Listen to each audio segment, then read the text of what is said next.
जिंदगी में ऐसे पल आते हैं जब लगता है कि सब कुछ टूट रहा है, सपने धुंधले पड़ जाते हैं, मेहनत का फल नहीं मिलता और मन भीतर ही भीतर एक थकान सी महसूस करने लग जाता है। यही हाल था एक आरव नाम के लड़के का, जो बड़े शहर में बड़े सपने लेकर आया था। आरव ने पढ़ाई पूरी की थी, लेकिन नौकरी भी मिली पर कुछ अच्छी नहीं थी।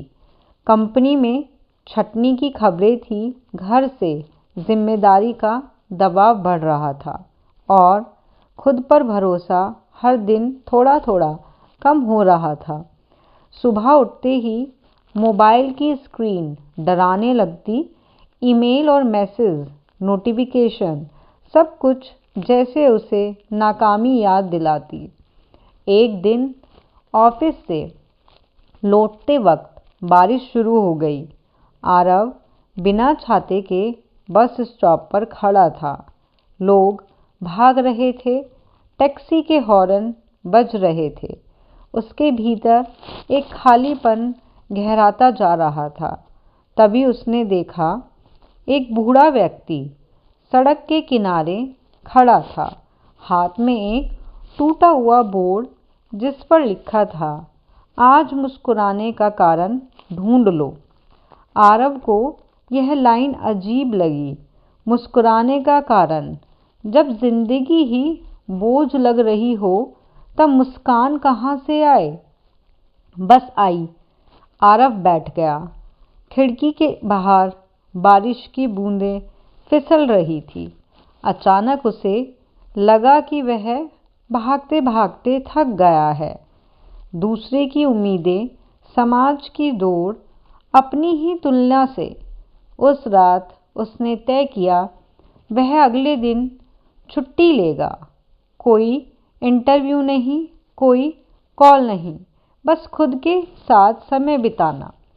अगली सुबह हुई, वह जल्दी उठा, मोबाइल बंद किया, पास के पार्क की ओर निकल पड़ा।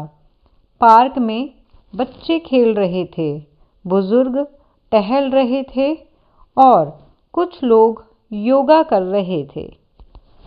आरव एक बेंच पर बैठ गया। तभी वहीं बूढ़े व्यक्ति दिखाई दिए जो कल बोर्ड लिए खड़े थे। आज उनके हाथ में एक छोटी सी डायरी थी। आरव ने हिम्मत करके पूछा, कल आपने जो लिखा था उसका मतलब क्या था? बूढ़ा व्यक्ति मुस्कुराया, मतलब सीधा है बेटा, जिंदगी कारण नहीं देती, हमें कारण बनाना पड़ता है। आरव चुप रहा। वे बोले, मैंने अपने जीवन में बहुत खोया है, नौकरी, परिवार और सेहत, लेकिन एक बात सीखी है, अगर आज मैं खुद को नहीं संभालूंगा तो कल कोई और नहीं आएगा। आरव की आंखें नम हो गई। उसने अपनी परेशानी बताई, डर, थकान, अनिश्चितता। बूढ़े व्यक्ति ने ध्यान से सुना और फिर बोले, 3 बातें याद रखना। पहली, रुकना हार नहीं होता, कभी कभी रुककर सांस लेना बहुत ज़रूरी होता है। दूसरी, तुलना जहर है, हर किसी की यात्रा अलग अलग होती है। तीसरी, छोटे कदम भी आगे बढ़ाते हैं। उन्होंने डायरी आरव को दे दी।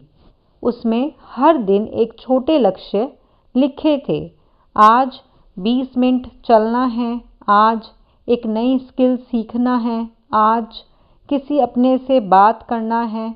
इसे कॉपी मत करना।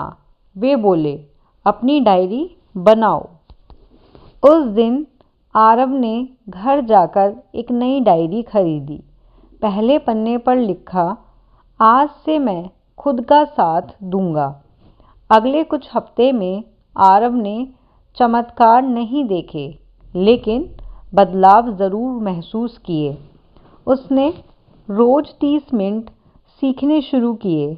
ऑनलाइन कोर्स, किताबें उसने हर दिन एक छोटा लक्ष्य रखा और पूरा किया।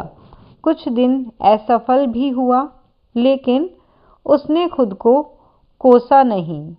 एक दिन उसे एक फ्रीलांस प्रोजेक्ट मिला।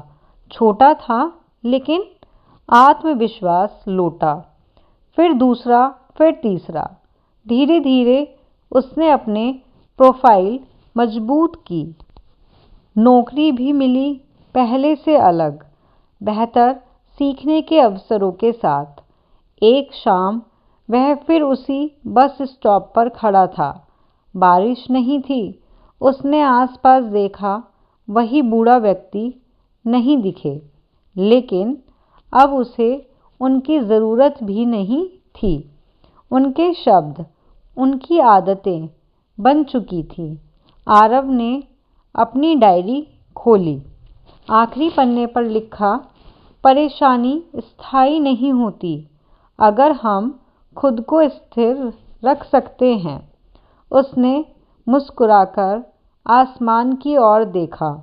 जिंदगी अब भी परफेक्ट नहीं थी, लेकिन वह संभलना सीख चुका था और यही सबसे बड़ी जीत थी। इस कहानी से हमें ये शिक्षा मिलती है कि अगर आप परेशान हैं तो याद रखें, जिंदगी आपको तोड़ने नहीं तराशने आती है। रुकिए, सांस लीजिए, खुद से दोस्ती कीजिए, छोटे कदम उठाइए।